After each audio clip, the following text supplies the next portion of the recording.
یہاں سے اشارہ ملا کہ عرب والوں میں جو بیٹھنے کا یہ انداز ہے حضور علیہ السلام کے زمانے سے۔ اب فرض کرو اور قرآن کی اس آیت کو سمجھو کہ اگر اس طرح دائرہ لگا ہوا ہو اور ایک نیا آدمی آ جائے اور اس دائرے میں جگہ نہیں ہے بیٹھنے کی، تو اللہ حکم فرما رہے ہیں کہ جب تم سے کہا جائے کہ مجلس میں گنجائش پیدا کرو تو کر لیا کرو۔ یعنی اب گنجائش پیدا کرنے کا طریقہ یہ ہے کہ تھوڑا تھوڑا پیچھے ہٹ جاؤ تو لائن اور چوڑی ہو جائے گی، بیچ میں 2-4 آدمی کی جگہ نکل آئے گی۔ ہم اور آپ جس طرح بیٹھتے ہیں، اگر ان سے کہا جائے مجلس میں گنجائش نکالو تو اس کا طریقہ یہ ہے کہ تھوڑا تھوڑا آگے ہو جاؤ۔ طریقہ بدل گیا نا، تو جب تھوڑا تھوڑا آپ آگے ہوں گے تو پچھلے والوں کے لیے جگہ نکل آئے گی۔ لیکن جو قرآن کریم جس ماحول میں اتر رہا ہے اس ماحول کو ذہن میں رکھیں کہ گول دائرہ بنا کر لوگ بیٹھے ہوئے ہوں اور نیا آدمی آ رہا ہو، تو اللہ تعالیٰ باقاعدہ یہ حکم دے رہا ہے کہ جب تم سے کہا جائے کہ گنجائش پیدا کرو تو کر لیا کرو۔ اور کبھی ایسا بھی ہو سکتا ہے کہ لائن کشادہ کرنے کی، چوڑانے کی وہاں جگہ ہی نہیں، چاروں طرف سے دیوار آ گئی مثال طور پر، آپ کیسے وسعت پیدا کریں؟ پیچھے بھی نہیں ہٹا جا سکتا، کیسے گنجائش نکالیں؟ اس کے لیے اگلا حکم ہے وَإِذَا قِيلَ انشُزُوا فَانشُزُوا۔ کوئی باوقار آدمی آیا ہے، کامل الایمان آیا ہے، زبردست عالم آ گیا ہے اور اس مجلس میں اب جگہ نہیں ہے۔ اگر کوئی ذمہ دار تم میں سے کسی سے یوں کہے کہ بھائی اٹھ جاؤ یہاں سے اور تم وہاں بیٹھ جاؤ، یہاں جگہ خالی کرو فلاں حضرت کے لیے، فلاں مولانا صاحب کے لیے، فلاں دیندار کے لیے، تم یہاں سے جگہ خالی کرو، اٹھو تم وہاں بیٹھ جاؤ، تو اللہ تعالیٰ کیا فرمائے؟ فانشزوا، اٹھ جائے گا۔ اب سوال ہے صاحب کیوں اٹھ جائے؟ ہم تو پہلا کے بیٹھ گئے۔ اگر تم میں سے کسی کو اٹھایا جا رہا ہے تو اللہ کیا کہہ رہا ہے؟ اٹھ جاؤ۔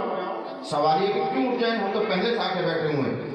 اس کی علت یہاں بیان کی گئی، یرفع اللہ الذین آمنوا منکم والذین اوتوا العلم درجات۔ اس لیے اٹھ جایا کرو کہ اللہ تم میں سے جو کامل الایمان ہے اور کامل العلم ہے ان کے مقامات کو بلند کر رہا ہے۔ ان کے کامل الایمان ہونے کی وجہ سے اور کامل العلم ہونے کی وجہ سے ان کا حق بنتا ہے ان کے لیے جگہ چھوڑو۔ اگر گنجائش نہیں ہے تو اٹھ کر ان کے لیے جگہ بناؤ۔ اس سے اندازہ کرو کہ اللہ تعالیٰ کے یہاں اہل علم کا کتنا مقام ہے کہ ان کے لیے کسی دوسرے آدمی کو جگہ سے اٹھایا جا سکتا ہے۔ یہ قرآن میں آئی ہوئی چیز ہے، کوئی اپنی طرف سے بنائی ہوئی نہیں ہے۔ اور امام بخاری علیہ الرحمہ نے جب کتاب العلم کا آغاز کیا، کتاب العلم، اس میں یہی آیت نقل کی ہے، یرفع اللہ الذین آمنوا منکم والذین اوتوا العلم درجات۔ یاد رکھیے کہ ہمارے مذہب میں، اسلام میں، ایمان کے بعد سب سے اہم چیز علم ہے۔ سوال ہوگا کیا عمل سے بھی اہم؟ کیا عمل سے بھی اہم؟ یہی سوال کریں گا۔ میں نے کیا دعویٰ کیا ہے؟ ایمان کے بعد سب سے اہم چیز ہمارے مذہب میں علم ہے۔ اسی وجہ سے محدثین اپنی اپنی حدیث کی کتابوں میں کتاب الایمان کے بعد کتاب العلم قائم کرائے۔ تو جو سوال آپ قائم کریں گے کیا ایمان کے بعد عمل سے بھی زیادہ اہم ہے علم حاصل کرنا، تو اس کا جواب یہ ہے کہ بے شک اعمال بہت اچھی چیز ہے، عمل اہم چیز ہے، لیکن ان عمل کی درستگی، ان اعمال کا صحیح ہونا وہ علم سے جڑا ہوا ہے، علم پر موقوف ہے۔ ہمارے اہل علم کی زبان میں یہ کہیں گے کہ علم موقوف علیہ ہے اور اعمال موقوف ہیں، اور ضابطہ یہ ہے کہ موقوف علیہ پہلے ہوتا ہے۔ آسان لفظوں میں کہو کہ بے شک اعمال ضروری ہے، لیکن اعمال اس وقت تک صحیح نہیں ہوتے جب تک علم نہ آئے۔ اس لیے اللہ تعالیٰ نے حضرات محدثین نے بھی اور فقہاء کرام نے بھی ایمان کے بعد علم کا درجہ رکھا ہے۔ یہی مول صاحب کی ویڈیو بنا مجھے علم کا حاصل کرنا ہر مسلمان پر فرض ہے، چاہے وہ مرد ہو یا عورت، کسی کا کوئی استثناء نہیں، سب پر ہے۔ مردوں پر بھی ضروری ہے، عورتوں پر بھی ضروری ہے،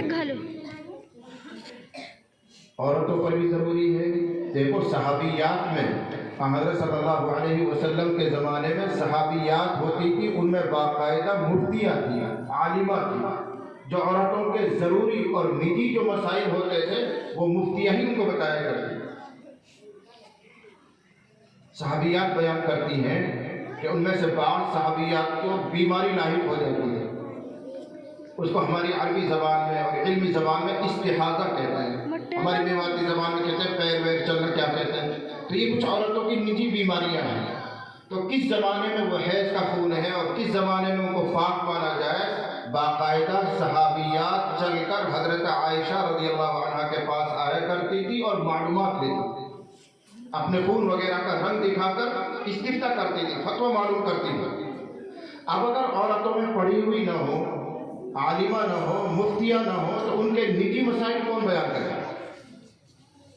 جب یہ بات چل ہی گئی تو ایک اور اشارہ کروں، حضرت صلی اللہ علیہ وسلم کے زمانے میں جس طرح مسجد نبوی میں مرد حضرات یعنی صحابہ کرام نماز پڑھنے آیا کرتے تھے، ایسے ہی صحابیات نماز پڑھنے آیا کرتی تھی۔ اب تمہیں بھی سوال ہوگا، جب حضور کے زمانے میں صحابیات نماز پڑھنے آیا کرتی تھی تو آج کل کے علماء کیوں منع کرتے ہیں، کیوں نہیں مسجد میں آنے دیتے، اور اب مسلمان عورتیں مسجد میں جماعت کے ساتھ نماز کیوں نہیں پڑھتی؟ یہ بھی تو سوال آئے گا آپ کے دماغ میں۔ میں نے کیا کہا کہ مسلمان عورتیں حضور کے زمانے میں مسجد میں آ کر نماز پڑھ کرتی تھی۔ اب سوال آپ لوگ کر سکتے ہیں اگر آپ بیدار ہیں اور دھیان سے سن رہے ہیں کہ اس وقت اگر آتی تھی تو آج کل کیوں نہیں آنے دیتے اور اب عورتیں گھروں میں ہی کیوں پڑھتی؟ اس کا جواب یہ ہے کہ دور نبوت میں حضرت صلی اللہ علیہ وسلم کے زمانے میں مسلمان عورتیں جو مسجد میں آ کر جماعت کے ساتھ نماز پڑھتی تھی، اصل مقصد نماز نہیں تھا، اصل مقصد جماعت نہیں تھی، اصل مقصد علم حاصل کرنا تھا۔ اس لیے ہر روز نئی آیت اتر رہی ہے، ہر روز نیا حکم آ رہا ہے، حلال حرام کی تفصیل آ رہی ہے، اور اس دین کا جس طرح مرد لوگ مکلف ہیں ایسے ہی عورتیں مکلف ہیں، تو ان کو یہ احکام پہنچانے کے لیے، علم کی یہ بات ان کو بتانے کے لیے ان کو بھی مسجد میں بلایا جاتا ہے۔ کیا دلیل ہے کہ نماز کے لیے اصل نہیں آتی؟ جب آ گئی تو نماز بھی پڑھیں گے، لیکن اصل آنا نماز کے لیے نہیں ہوتا۔ اس کی دلیل یہ ہے، کئی موقعوں پر ایسا ہوا ہے کہ حضرت صلی اللہ علیہ وسلم نے ان عورتوں کو بھی نماز میں آنے کا حکم فرمایا جو ماہواری میں تھی، حیض کے زمانے میں، جو نفاس کے زمانے میں تھی، یعنی جن کے یہاں بچہ ہوا تھا اور ابھی خون کا سلسلہ چل ہی رہا تھا، ان کو کہتے ہیں نفاس والی عورتیں۔ تو نفاس والی عورتیں، حیض والی عورتیں، ان کو بھی آپ نے نماز میں بلایا، حالانکہ ان پہ نماز ہی فرض نہیں ہے۔ اتنا موٹا مسئلہ تو آپ سب جانتے ہیں۔ تو اگر نماز اصل مقصد تھا تو ان کو کیوں بلایا جا رہا ہے؟ حدیث شریف میں آتا ہے کہ عیدین کے موقع پر حضرت صلی اللہ علیہ وسلم نے مدینے میں اعلان کروایا کہ عورتیں بھی عیدگاہ پہنچیں، یہاں تک کہ حیض والی بھی آ جائیں، نفاس والی بھی آ جائیں۔ اگر کسی عورت کے پاس بڑا دوپٹہ نہیں ہے پردے کے لیے تو اپنی سہیلی کے دوپٹے میں مل کر آ جائیں، یعنی ایک بڑی چادر میں دو مل کر آ جائیں۔ تو اب آپ غور کرو، حیض والی نماز نہیں پڑھے گی، نفاس والی نماز نہیں پڑھے گی، اور اگر کوئی عورت کسی دوسرے کے دوپٹے میں مل کر آئی ہے تو وہ کیسے نماز پڑھے گی؟ اس سے اندازہ ہو رہا ہے کہ اصل مقصد جماعت کے ساتھ نماز پڑھوانا نہیں تھا، بلکہ اصل مقصد ان کو دین کی معلومات دینا، دین ان تک پہنچانا تھا، علم سکھانا مقصد تھا۔ یہی وجہ ہے کہ حضرت صلی اللہ علیہ وسلم کی حیات میں مدینہ منورہ کے اطراف میں، جن کو ہم باس کہتے ہیں اور عربی زبان میں، حدیث کی زبان میں ان کو عوالی مدینہ کہتے ہیں، آس پاس چھوٹی چھوٹی جو بستیاں تھیں، 9 مسجدیں بن گئی تھیں حضور صلی اللہ علیہ وسلم کی حیات میں، لیکن کسی ایک حدیث میں یہ ذکر نہیں آتا کہ آپ نے ان محلہ والوں سے، ان چھوٹی چھوٹی بستی والوں سے کہا ہو کہ اپنی عورتوں کو بھی نماز میں بلایا کرو، ان عورتوں کو بھی جماعت میں بلایا کرو۔ کسی ایک روایت میں نہیں ہے، صرف مسجد نبوی میں آ کر شریک ہوتی تھی اور نماز پڑھا کرتی تھی، لیکن اصل مقصد نماز نہیں، علم حاصل کرنا۔ اور دوسرا مقصد تھا نبی صلی اللہ علیہ وسلم کی زیارت۔ اگر وہ نبی کی زیارت نہ کرے ایمان کی حالت میں، وہ صحابیہ کیسے بنے گی؟ تو صحابی بننا ایک شرف ہے اور صحابیہ بننا بھی ایک شرف کی بات ہے۔ اگر ایمان کی حالت میں وہ نبی کی زیارت نہ کرے تو ان کو صحابیت کیسا ملے، یہ صحابیت کا شرف کیسا ملے؟ تو میرا یہ دوسرا موضوع ہو رہا ہے۔ تو میں نے کہا طلب العلم فریضۃ علی کل مسلم، ہر مرد اور عورت پر علم کا حاصل کرنا فرض ہے. علم حاصل کرنا فرض ہے. مولوی بننا فرض نہیں ہے, محدث بننا فرض نہیں ہے, قاری اور حافظ بننا فرض نہیں ہے. یہ فرض کفایہ ہے. اگر قوم میں, گاؤں میں, علاقے میں چند لوگ مفتی ہو جائیں, چند لوگ عالم ہو جائیں, چند لوگ قاری ہو جائیں, سب کی طرف سے فرض ادا ہو جائے. ہر بندے کا, ہر بندی کا عالمہ بننا, مفتی بننا ضروری ہے. ہاں, دین کے اعتبار سے وہ زندگی کے جس مرحلے میں داخل ہو رہا ہے اس مرحلے کی معلومات حاصل کرنا اس پر فرض ہے اور فرض عین ہے. مثلا ایک بچہ بالغ ہوا, ایک بچی بالغ ہوئی اور اس پر نماز ضروری ہو گئی. اب نماز سیکھنا اور نماز کے ضروری مسائل سیکھنا اس پر فرض ہے.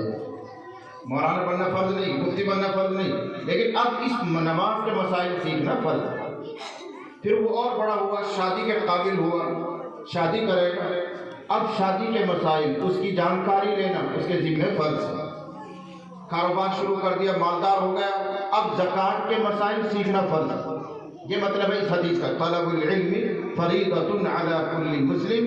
ہر مسلمان پر زندگی کے جس مرحلے میں پہنچتا جا رہا ہے اس کے تعلق سے دینی معلومات حاصل کرنا فرض ہے. ہر ایک مسلمان کا عالم بننا, قاری بننا, حافظ بننا, مفتی بننا فرض ہے. فرض کفایہ ہے. امت میں, قوم میں کچھ لوگ ایسے ہونے چاہیے جو دین کی معلومات رکھیں. اور یاد رکھو, جب تک یہ سیکھنا سکھانا ہوتا رہے گا, پڑھنا پڑھانا ہوتا رہے گا, تو ہمارا دین, ہمارا مذہب صحیح صورت میں قائم اور باقی رہے گا. اور اگر یہ پڑھنا پڑھانا ختم ہو جائے, دوسرے لفظوں کو ہو کہ مکتب ختم ہو جائے, مدرسے ختم ہو جائیں, اور دین سیکھنے سکھانے کا یہ طریقہ جو آپ دیکھ رہے ہیں مٹ جائے, تو یاد رکھنا دین بھی مٹ جائے گا. دین صحیح صورت میں قائم اور باقی نہیں رہے گا. کیا چیز جائز ہے, کیا ناجائز ہے, کیا حلال ہے, کیا حرام ہے, یہ جو طریقہ یہ غلط ہے, سنت کے مطابق ہے, یہ اگر علم ہی رخصت ہو جائے گا تو آپ کو کچھ پتہ نہیں چلے گا کہ آپ صحیح کر رہے ہیں یا غلط کر رہے ہیں. سنت کے مطابق ہے یا سنت سے ہٹ کر ہے, آپ کو کچھ پتہ نہیں چلے گا, آپ اندھیرے میں چلے جائیں گے. اور ایسا ہوگا, رسول اللہ صلی اللہ علیہ وسلم نے یہ پیشین گوئی فرمائی ہے, جب قیامت قریب آ جائے گی تو جہل بڑھے گا, جہالت بڑھے گی, علم رخصت ہو جائے گا. صحابہ نے سوال کیا, کیف یقبض العلم, اے اللہ نبی صلی اللہ علیہ وسلم, اللہ تعالیٰ علم کو کیسے اٹھا لے گا؟ تو پیغمبر نے ارشاد فرمایا, ان اللہ یقبض العلم بقبض العلماء. اللہ تعالیٰ علم کو امت میں سے اٹھا لے گا, علماء کو اٹھا کر. بڑے بڑے جید ماہر فن جو زبردست علماء ہوں گے وہ ایک ایک کر کے دنیا سے جائیں گے, اور کوئی ان کی جگہ پوری کرنے والا پیدا نہیں ہوگا. پھر یہ دوسرے درجے کے جو علماء ہیں یہ باغ ڈور سنبھالیں گے. پھر تیسرے طبقے کے لوگ آئیں گے جو ان کے درجے کے نہیں ہوں گے. پھر یہ تیسرے طبقے کے لوگ امت کی باغ ڈور سنبھال لیں گے, لیکن یہ بھی ایک ایک کر کے دنیا سے چلے جائیں گے. اب چوتھے درجے کے لوگ آئیں گے جو ان کے بھی درجے کے نہیں ہوں گے. یوں علم گھٹتا چلا جائے گا, اور یہ کہہ لیجیے ہدایت کا کام, امت کی باغ ڈور جاہلوں کے ہاتھ میں آ جائے گا. یہ حدیث کا ترجمہ کر رہا ہوں میں. اللہ تعالیٰ علم کو اٹھائے گا, علماء کو اٹھا کر, اور ایک دم سے ختم نہیں کرے گا, بلکہ ایسا ہوگا کہ درجہ بدرجہ علماء جاتے رہیں گے اور کوئی نیا ان کی جگہ پوری کرنے والا پیدا نہیں ہوگا. ہمارے یہ علماء سمجھ جائیں گے, علامہ انور شاہ کشمیری چلے گئے, قاسم نانوتوی چلے گئے, رشید احمد گنگوہی چلے گئے, حضرت تھانوی چلے گئے. اب ان کی جگہ کوئی پوری کرنے والا نہیں, کوئی قاسم نانوتوی کی جگہ پورا کرنے والا نہیں, کوئی مولانا رشید احمد گنگوہی کی جگہ پوری کرنے والا نہیں. اور پھر جیسے آج کل ہیں, آئندہ دور میں ایسے بھی نہیں, پھر اگلے اور دور میں ویسے بھی نہیں. یوں علم رخصت ہو جائے, اور آہستہ آہستہ پھر یہ علم کی اور ہدایت کی, دین اور اسلام کی باغ ڈور نااہلوں کے ہاتھ میں چلی جائے. پیغمبر نے ارشاد فرمایا, فضلوا واضلوا, وہ خود بھی گمراہ ہوں گے, تمہیں بھی گمراہ کرنا. اور میں بہت صفائی کے ساتھ یہ بات کہتا ہوں کہ اس چیز کی شروعات ہو گئی ہے. مدارس کثرت سے ہیں, مکاتب کثرت سے ہیں, لیکن جو بات ہونی چاہیے وہ نہیں ہے. اور عوام نے عزیز اپنا گوبر رہبر، پہ دینی رہبر، دینی مقتدا ان لوگوں کو بنا لیا ہے جو علم کی عین سے بھی واقف نہیں ہے، جن کے پاس ذرہ برابر معلومات دینیہ نہیں ہے، جو قرآن کی آیت کا ترجمہ نہیں کر سکتے، حدیث کا ترجمہ نہیں کر سکتے، بلکہ پڑھ نہیں سکتے، وہ آپ لوگوں کے رہبر ہو گئے ہیں، دینی مقتدا ہو گئے ہیں. تو یہی وہ دور ہے جس کے لیے رسول اللہ نے فرمایا کہ جہالا کو، جاہلوں کو لوگ اپنا مقتدا اور رہبر بنائیں گے، وہ خود بھی گمراہ ہوں گے اور تمہیں بھی گمراہ کریں گے. اس کی شروعات ہو گئی ہے. میں صاف لفظوں میں کہہ رہا ہوں کہ آپ نے اپنے دین کا مقتدا اور رہبر ان لوگوں کو بنایا ہے جو علم دین سے ناواقف ہیں، رسمی دین ان کے پاس